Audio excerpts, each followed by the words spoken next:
야, 내가 무서운 이야기 해줄까? 한참을 달리고 있는데 운전기사가 물었다. 뒤에서 달리는 차 손님들이 아는 사람 아니에요? 돌아보니 경트럭 한 대가 뒤에 바짝 붙어 달리고 있었다. 그리고 안에서 손을 흔들고 있던 것은 남편이었다. 우리는 무슨 물건을 두고 온 줄 알고 차를 세워달라고 부탁했다. 길 가장자리에 차를 세우자 남편도 그대로 바로 뒤에 경트럭을 세웠다. 그리고 우리한테 와서 그냥 돌아가면 안 돼, 그렇게 말했다. 돌아가지 않을 거예요. 이런 상태로 돌아갈 순 없으니까요. B와 남편은 유난히 이야기가 통했고 A와 나는 완전히 뒤쳐졌다. 어? 무슨 소리야? 뭐가 뭔지 알 수 없어서 솔직하게 물었다. 그러자 남편은 나를 향해 똑바로 눈을 바라보며 말했다. 너 그걸 갔구나? 심장이 쿵쾅거렸다. 어떻게 알았지? 이때는 진심으로 무서웠다. 영적인 것이 아니라 뭐랄까 큰일을 저질렀다는 생각이 들었다.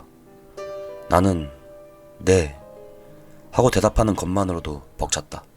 그러자 남편은 한숨을 한번 내쉬고는 말했다. 이대로 돌아가면 완전히 빼앗길 거야. 어째서 그런 곳에 갔을까? 뭐 따지고 보면 내가 제대로 말하지 않은 게 잘못이지만 불안해져서 A를 보았는데 A는 놀란 눈으로 나를 보고 있었다. 더욱 불안해져서 B를 보았다. 그러자 B가 말했다. 괜찮아. 지금 정화로 가자. 그 때문에 이미 저쪽에 얘기해뒀어. 믿을 수가 없었다. 뭐야? 흘렸다는 거야? 왜 그런 곳에 갔냐고? 가지 말라고 생각하면 처음부터 말해줘야지. 너무 무서워서 자신의 책임을 누군가 다른 사람에게 전가하려 하고 있었다. 멍하니 있는 나를 곁눈으로 보며 남편 이야기를 계속했다. 정화하려고? 네. 너 보이니? 야, 보인다고? 미안. 지금은 아직 묻지 말아줘. 나는 나도 모르게 B에게 덤벼들었다. 그만 좀 해. 아까부터 뭐야? 남편이 끼어들었다. 이봐, 그만해 너희들. 거꾸로 B에게 감사해야 돼. 근데 말 못할 거 없잖아요. 너희들은 아직 보이지 않아. 가장 위험한 것은 B야. 나와 A는 함께 B를 보았다. B는 난처한 표정으로 그곳에 서 있었다. 왜 B예요? 실제로 그곳에 간 사람은 저예요. 알고 있어. 하지만 너는 보이지 않지. 아까부터 보인다든가 안 보인다든가 뭐예요? 몰라. 나는 바보 같은 소리를 한 남편에게 화가 났다. 내가 아는 정보는 새까맣다는 것뿐이군. 하지만 그렇게 말하고 남편은 B를 본다. 정화로 간들 아무것도 안 될 것 같아. B는 의심의 눈초리로 남편을 바라보며 물었다. 왜 그렇게 생각하세요? 전에도 그런 일이 있었기 때문이지. 하지만 자세히는 말할 수 없다. 가봐야 알지 않겠어요? 그건 그렇지. 그래서 안 되면 어쩌려고 그래? 보이고 나서는 터무니없이 빠르다. 빠르다는 말이 무슨 말인지 난 도무지 알 수가 없었다. 하지만 남편이 그렇게 말한 후 B는 무너져 내리듯이 울기 시작했다. 소리가 나지 않는 울음소리였다. 나와 A는 옆에서 서 있을 뿐 아무것도 할 수 없었다. 우리의 이상한 분위기를 느꼈는지 택시 창문을 열고 안에서 기사가 말을 걸었다. 손님들 괜찮아요? 우리 셋은 아무 대답도 할 수 없다. B는 길바닥에 엎드려서 울고 있었다. 그러자 남편이 운전기사에게 말했다. 아, 미안하네. 불러내서 미안하지만 이 녀석들은 여기서 내려주겠나? 운전사는 근데 하면서 우리를 번갈아 쳐다봤다. 그 자리를 무시하고 남편은 B에게 말을 건다. 내가 왜 너희를 쫓아왔는지 아니? 일의 발단을 아는 사람이 있으니 그 사람에게 데려다 줄게. 이미 얘기했다. 곧 오라고 한다. 시간이 없어. 나를 믿어. 어깨를 떨며 울고 있던 B는 힘에 겨웠는지 얼굴을 찡그리며 목이 메어 말했다. 부탁합니다. 호흡을 못하고 있었다.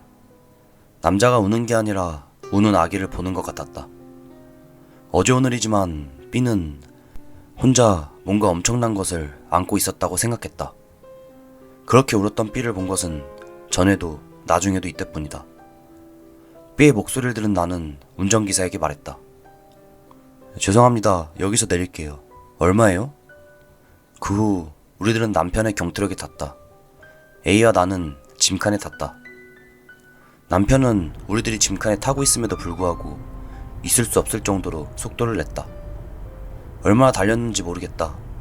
도착한 곳은 평범한 집이었다. 옆에 작은 도리이가 서 있고 돌계단이 안쪽으로 이어져 있었다.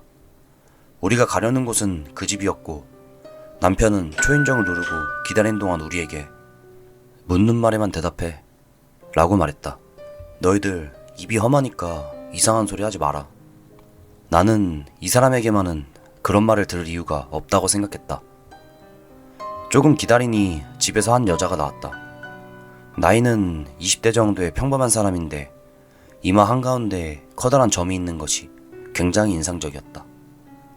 그 여자의 안내를 받아 들어간 곳은 집 한 구석에 있는 방이었다.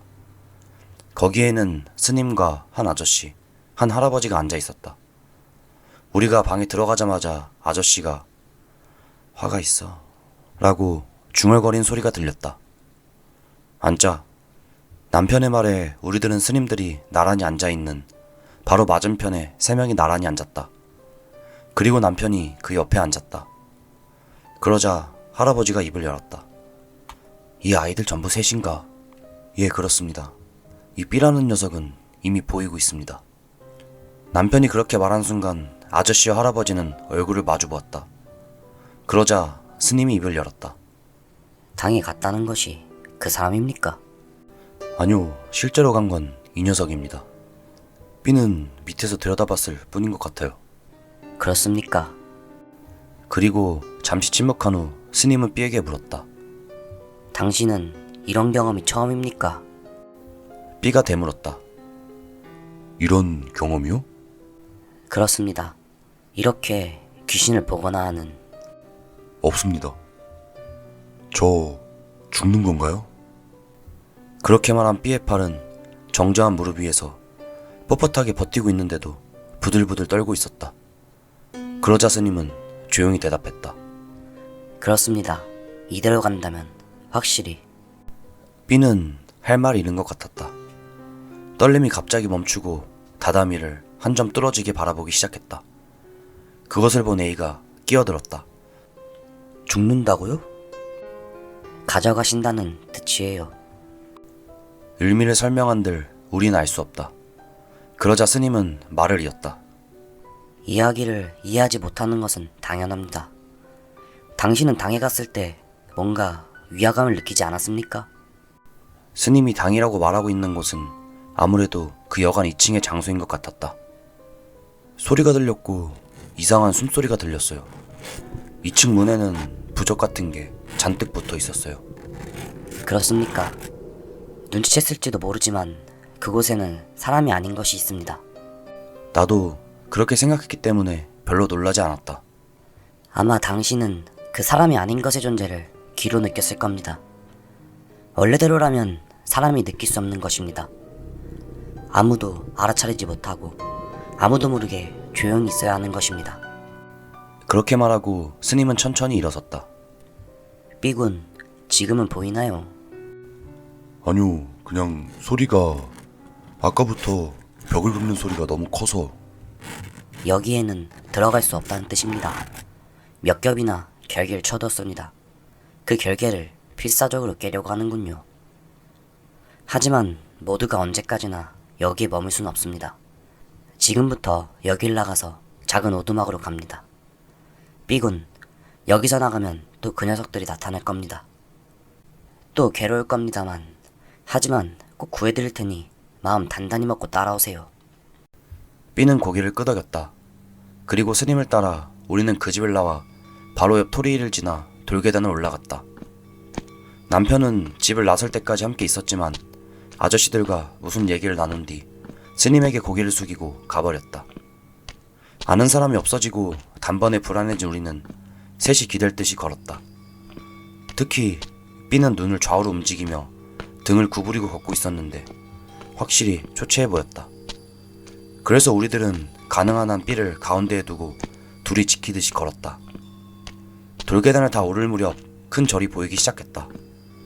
하지만 스님은 그곳으로 가지 않고 우리를 데리고 절을 오른쪽으로 돌아 안쪽으로 나아갔다. 그곳에는 또 하나의 토리이가 있었고 돌계단이 더 이어져 있었다. 토리이를 빠져나가기 전에 스님이 삐에게 물었다. 지금은 어떤 느낌이에요? 두 발로 서서 계속 이쪽을 보면서 따라오고 있어요. 그래, 벌써 일어섰군요. 어지간히 삐군이 찾아줘서 기뻤나 보군요. 그럼 시간이 없으니 서둘러야겠군요. 그리고 돌계단을 다 올라가자 아까 그 절과는 비교도 안 될 정도로 작은 오두막이 있었고 스님은 그 오두막 뒤로 돌아가 우리를 불렀다. 우리도 뒤로 돌아가자 스님은 이곳에 하룻밤을 보내고 귀신을 쫓는다고 했다. 그리고 안에서는 빛이 있어서는 안 된다는 것과 동이 틀 때까지 말을 해서는 안 된다는 것을 알려주었다. 물론 휴대전화도 안 됩니다. 불빛을 바라는 것은 모두 무언가를 먹거나 잠을 자서도 안 됩니다. 아무래도 볼일이 보고 싶어지면 이 봉투를 사용하라며 이상한 천봉지를 건네받았다. 나는 눈을 의심했다. 천이라니. 하지만 스님이 말하길 안에서 액체가 새지 않게 되어 있는 것 같다. 믿기 어려웠지만 거기에 매달려봤자 소용없으니 얌전히 있었다. 그 후 우리에게 대나무통 같은 것에 담긴 물을 한 모금씩 마시게 하고 자신도 입에 머금고선 우리에게 뿌렸다. 그리고 작은 오두막 안으로 들어가라고 했다. 우리들은 차례대로 들어가려고 했지만 삐가 들어가는 순간 입가를 누르고 밖으로 뛰어나와 토했다. 갑작스러운 일에 놀란 우리들이었지만 스님이 당황한 모습으로 물었다. 여러분, 당해간 건 오늘이 아니죠? 어제인데요? 이상하다.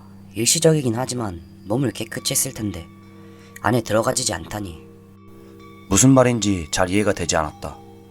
그러자 스님은 삐의 힙색을 쳐다보며 이곳에 머무는 동안 누군가로부터 무언가를 받았습니까?